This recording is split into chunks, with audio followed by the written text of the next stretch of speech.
You ask Tiger to solve. This deals with linear equations with one unknown. The final result is x equals 28. Let's solve it step by step. Simplify the expression. Simplify the arithmetic. Group all constants on the right side of the equation. Subtract 124 from both sides. Simplify the arithmetic.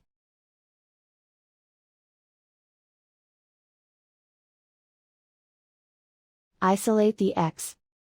Divide both sides by 2. Simplify the fraction. Find the greatest common factor of the numerator and denominator. Factor out and cancel the greatest common factor. And so the final result is x equals 28.